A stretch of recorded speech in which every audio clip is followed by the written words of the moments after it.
Hello everyone, and welcome to EduTap. Guys, we are back with another session for Himachal Pradesh Administrative Services Prelims in the year 2020. Guys, we have started reading comprehension, very helpful for your exams. Guys, don't miss out on these sessions. And if you want the PDFs of these sessions, you can join our Telegram channel, the link for which has been given in the description of. If you have not subscribed to our channel yet, so that you don't miss out on any important update or any. If you wish to contact us, guys, these are our contact details. You can call us on the number during the office hours 814, or you can also send an email at hello@edutap.co.in. Without any further ado, let's jump into the. As we discussed last time, comprehension section, there are four key points. Number one is reverse reading, so that you understand the questions before the passage. Always read the questions before the passage so that what you're looking. Second, reading between the lines. That means you comprehend and infer the purpose of the author to write the passage holistically and generically. Third is you have to carefully assess what has been given in the passage. You read the passage casually. A very, very important slight word make a different meaning out of the passage. And you definitely use the elimination method by which we eliminate the irrelevant options and find out. We're practicing all these key sessions, and we'll be continuing up till your prelims. So worry, join us and make your journey easy for your exam. So today we'll be discussing some different passages which were given in the CSAT exams. They are, the level of exams are really, really good. Should look into these passages and read it carefully. Now, guys, what is the question? Among the following is the most logical and rational assumption. Guys, in the previous session, we discussed, now we are discussing assumption. What is an assumption? Basically, after reading the passage, after reading the passage, have to assume something that is to be right, something that can be assumed from the given info. Let's read the passage, guys. The passage goes like this. The richer states have a responsibility to cut down carbon emission and promote clean energy investments. That is the responsibility of richer states to cut down on carbon emission, clean energy investment. These are the states that got electricity faster and now have high per capita income, making them capable of sharing India's burden of becoming eco-friendly. Right. So these are the states basically developed earlier. Right. So for example, Delhi, for example, can help by generating clean electricity using solar roof panels or even help poor states finance their clean energy. Delhi has that capacity. It is no secret that state electricity boards control 55% of them are neck deep in losses. Losses further discourage state utilities from adopting renewable energy as it is more expensive of the country right now. It is the responsibility of richest to carbon emission share the burden of India's electricity dependence. Now let's read at the options, guys.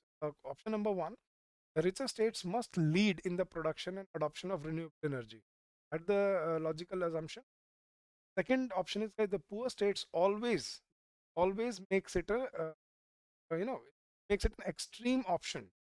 The states always have to depend on richer states for electricity. That is not the passage, so we can eliminate that. Third is the state electricity can improve their finances by undertaking clean energy. Or fourth is the high economic disparity between the rich and the major cause of high carbon emission. That is also not given, so we can eliminate that. So we have to choose A and C. The richer states must lead in the production and adoption of energy, or the state electricity their finances by undertaking clean projects. Contradictory, guys. See, they are discouraged because of the losses they already have incurred, and since the fossil fuels are expensive, the renewable energy project is more expensive than fossil. Difficult for state electricity their finances. Correct assumption is option number A. The richer states must lead in production of renewable energy, and that is how they'll be able to set an example for poorer state. That is the most logical and rational that could be passage. That is the answer, guys.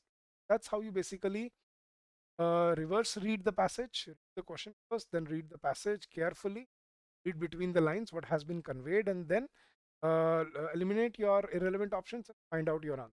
That is the best strategy to take up in this. Discuss another passage. Let's go, guys. This is a sensitive issue based story which tries to sensitize the readers about a based passage. Which let's read it, guys. Set against a rural backdrop, Stench of Kerosene is the story of a couple, Terry and Manak, who have been happily married for several years but do not have a child. So they're talking about Kerosene, about a couple, Gulati and Manak, but without a child. Manak's mother is desperate to have a grandchild to carry on the family name. Hence, she gets Manak remarried in Guleri's absence. Manak, who acts as a reluctant but passive spectator, meanwhile informed by a friend, Guleri, hearing about her husband's second marriage, poured kerosene on her clothes, set fire to them. Manak is heartbroken and begins to live as if he were a dead man. When his second wife delivers a son, Manak stares at the child for a long time and blurts out, "Take him away." He thinks of kerosene.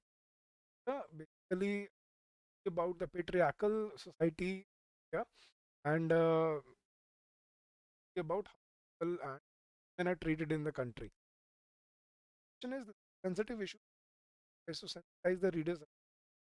Options are male chauvinism, brutality, love and betrayal, lack of legal safeguards for women, or influence of patriarchal mindset. I think, guys, the logical answer here is influence of patriarchal mindset. That is absolutely correct. Male chauvinism was not there because he was reluctant, right? So, this love and betrayal is not discussed. Lack of legal safeguards have not been, but the influence of patriarchal mindset that has been clearly mentioned. Or family name. That is the right answer here. Correct option. Right. Right. Right, guys. Let's read another passage in the line. Now we have to find the most logical and rational inference that can be made. The passage, guys. The ultimate aim of government or control by fear, not to demand obedience. Firstly, free every man from that he may live in all possible. In other words, under his natural right exist and work without injury to him or others. The object of government is not rational, should enable them to develop their minds, is in secure their reason unshackled. That is the true as conveyed by the author. But the logic that could be made from the passage, and the aim of government is for the citizens, their social. The primary concern of the government is to provide absolute social security to all its citizens. The concern, not talking concern here, we are talking objectives. Best government is the one that allows the citizen absolute liberty in all matters. No, not absolute liberty, guys. That makes it. They're talking about work without injury for others. So absolutely, the best government is the one absolute physical security to the people of the country. Absolute physical security. Aim of the government is for the citizens freedom. That has been conveyed in the passage. This is how passages. Really reading the passage, then eliminating the options by looking at are very close passages. Them very carefully. Continuing sessions. I hope that on the PDF you can get the PDFs for the link for our Telegram channel has been given. Not subscribe to our channel so you don't miss out on any. I thank you once again for your and for learning something that may help you in the exam. Guys, if you wish to contact us for any of our courses, you can call us on this number office person at hello@edutap.com and links for our courses. Guys, I wish you all the very best for your journey and I wish all your endeavors come. Having said that, I'll take your leave for today, next week like this. So, and I hope these can and happy learning.